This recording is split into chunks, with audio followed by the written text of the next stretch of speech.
Morning dear students. तो आज का हमारा जो चैप्टर है स्टोरी द फ्रेंडली मैंगूस।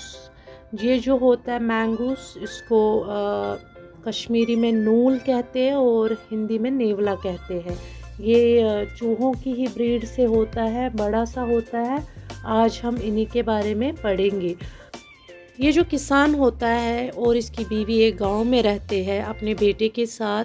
ये अपने बेटे से बहुत ज़्यादा प्यार करते हैं, तो ये कहते हैं हमें एक पालतू जानवर होना चाहिए, एक पेट होना चाहिए, सो दैट कि जब हमारा बेटा बड़ा हो उसका कोई साथी हो जिसके साथ ये खेले कूदे, और वो पेट जो होगा वो हमारे बेटे का साथी बनेगा।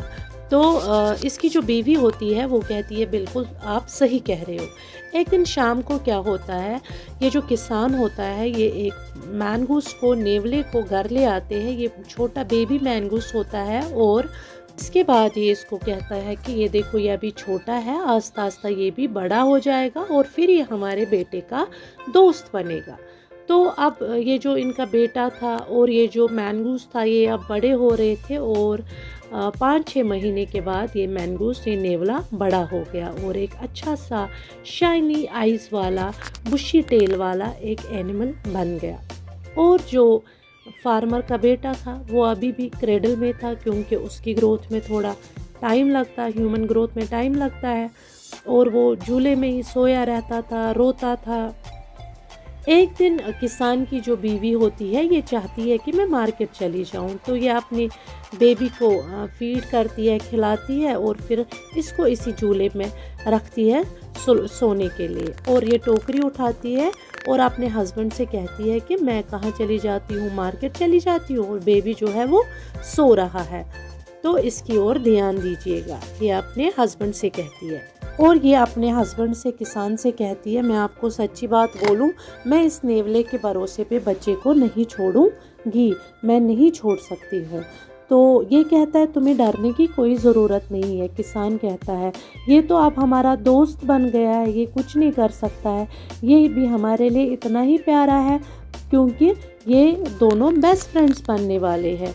तो बीवी जो होती है वो अब चली जाती है और ये जो फार्मर होता है उसने भी कोई काम नहीं करना होता है घर में, तो वो कहता है चलो मैं थोड़ा चला जाता हूँ खेतों की ओर, और ये चला जाता है। इसी दौरान जब ये चला जाता है फील्ड्स में, खेतों में, तो इसको कहीं से याद आता है ये फ्रेंड के चला जाता है और बहुत टाइम तक ये वहीं पे रह जाता है। यहाँ से फार्मर की जो बीवी होती है वो भी शॉपिंग करके आ जाती है घर, और उसने बहुत सारा सामान लाया होता है, टोकरी भर के लाई होती है। वो देखती है कि ये जो नेवला होता है ये बाहर वेट कर रहा होता है, जैसे ये इसी के लिए वेट कर रहा था, किसान की बीवी के लिए। और ये फटाफट से इसको देखता है तो इसके वेलकम के लिए आ जाता है। लेकिन जैसे ही किसान की बीवी इस नेवले को देखती है इसके तो पंजों में खून है, चेहरे पे खून है, ये चिल्लाती है, ये कहती है क्या तुमने मेरे बच्चे को मार डाला, ये ऐसे ही चिल्लाती है। तो इतने में ये क्या करती है, ये चिल्लाती है और चिल्लाते चिल्लाते ये टोकरा वोकरा वहीं पे छोड़ देती है और रोते रोते ये बच्चे के झूले के पास पहुंचती है। और ये क्या देखती है इसका बच्चा सोया हुआ होता है और वहीं फर्श पर एक काला सांप होता है जिसको बिल्कुल चीर फाड़ के रखा गया होता है, खून से लथपथ। और इसको याद आ जाता है कि क्या हुआ था।